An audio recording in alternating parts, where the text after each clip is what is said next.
After a whole year of waiting, the third installment of Seeker's Hangout series has finally been released, being the first installment of what I'm going to call the Overlord's arc, in quotes.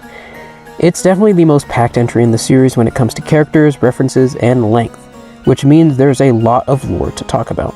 But no beating around the bush, and I need to hurry because Noelle is like a sleeper agent for 1X, and since he appears in this game, she would 100% break in here at the mere mention of his name. So I gotta hurry. Remember to like the video and subscribe, and without further ado, let's jump into the lore of An Underground Hangout. The game begins with us in the old Roblox game, The Underground War. Just like the previous two games, this is an obvious front for the real meat and potatoes of the game. Unlike the previous two entries, however, this one really gets straight to the point.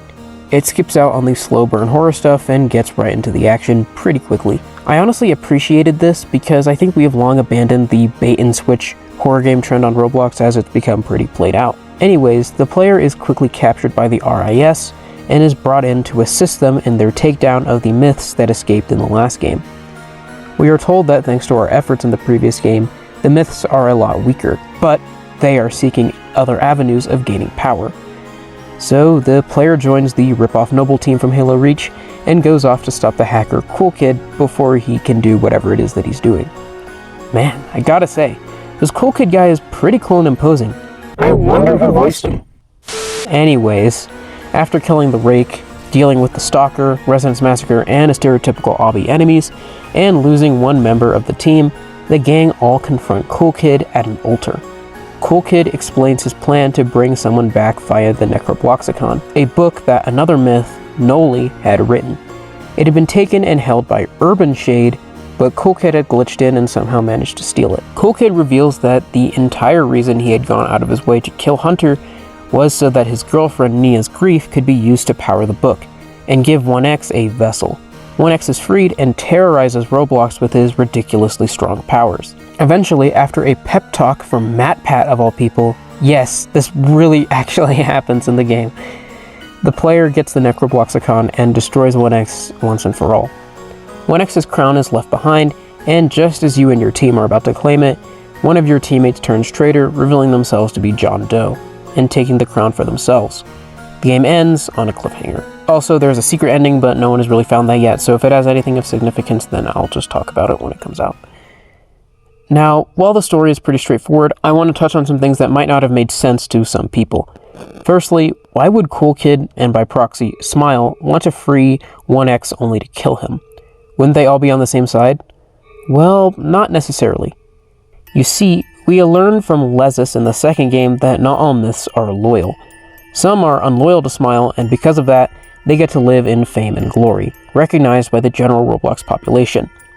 Now, what myth has been the most widely known other than 1X himself, the literal self-proclaimed main antagonist of Roblox? There's even official toys of this man. 1X is as mainstream as it gets, and it seems like he desires nothing more than the destruction of Roblox itself, whereas Smile simply wants to take control of everything and just do away with the RIS, and return things to the classic age. So, what's next? Well, I imagine that now that John Doe has the crown, he has to just return it to Smile and let the chaos begin.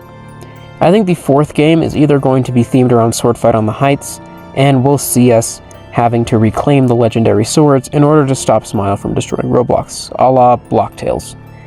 That's really the last classic game left, and the Heights has a theme of finality to it, in my opinion. Regardless of how this all ends, I like this series a lot, as well as its take on the old Roblox versus new Roblox argument. I'm of the opinion that old Roblox is probably the most overrated thing ever. A buggy, clunky mess of a game engine where no one took the platform seriously and hackers were abundant. The best thing to come from it is the art style, which has already been immortalized in countless games on the platform in the modern day. I think that all this series needs to do going forward is perhaps incorporate more actual gameplay between the chase sequences, because there are some points where it just is just a tensionless walking simulator, walking from cutscene to cutscene. The cool sequences definitely make up for it, but I wish to see more gameplay elements in these games, especially during the crossover segments. Imagine if the stereotypical obby part had you do the FNAF minigame to beat him or something. But anyways, that's really all I got for now. This was just a quick video expressing my excitement for the 3rd installment, and also talking about my hopes for the 4th entry. If you enjoyed, be sure to like and subscribe, and I'll see you guys all next time. Bye.